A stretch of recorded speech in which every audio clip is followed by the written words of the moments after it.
Cosmetic surgery কথাটা অনেকেই আমরা ইউজ করি, কিন্তু সেটা কোত্থেকে আসলো, এটার মানে কি, এটা নিয়ে অনেকের মনে প্রশ্ন আছে। তো কসমেটিকস বলে একটা ওয়ার্ড আছে, প্রাচীন গ্রিক ওয়ার্ড, যেটা মিনস টু ডেকোরেট। তো সেখান থেকেই কসমেটিক সার্জারিটা কথাটা এসছে। So cosmetic surgery actually means beautification surgery, বা সৌন্দর্য বৃদ্ধি করার জন্য যেই সব সার্জারিসগুলো আমরা প্লাস্টিক সার্জনসরা করি, সেই সার্জারিসগুলোকেই কসমেটিক সার্জারিস বলি।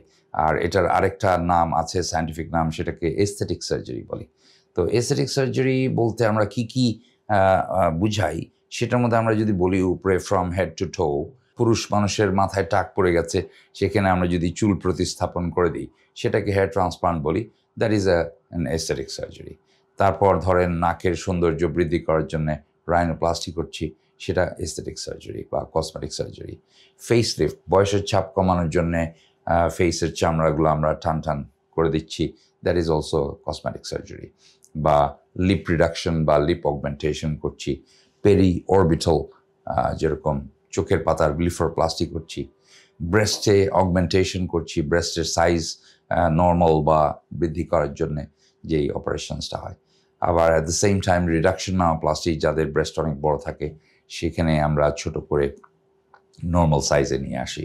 অথবা আপলিফট সার্জারি ব্রেস্টের, গাইনোকোমাস্টিয়া, পুরুষদের স্তন যখন বড় হয়ে যায় তখন সেটাকে ছোট করা।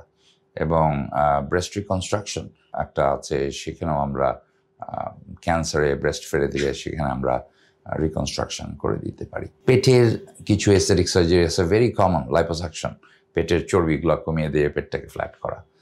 আর যাদের পেটটা ঝুলে গেছে, টামিটাক সার্জারি করে সেখানেও আমরা পেটটা টান টান করে দিতে পারি। তো এই জাতীয় অপারেশনের সাথে সাথে ইদানিংকালে আবার ফ্যাট ইনজেকশন সার্জারিজ আছে, যেটা দিয়ে আমরা ব্রেস্টের শেপ ঠিক করতে পারি, ফেসের রিজুভেনেশন করতে পারি, ঠোঁট পুরু করতে পারি। তো এই ধরনের ফ্যাট ইনজেকশনস আমরা বিভিন্ন জায়গায় আজকাল ইউজ করে থাকি। আর এছাড়া হাতের বা হিপের, থাইস, এগুলা রিশেপিং সার্জারিও করা হয়। তো এগুলা just to name a few, যে কোন কোন জায়গায় কী ধরনের কসমেটিক সার্জারিজ আমরা কমনলি করে থাকি।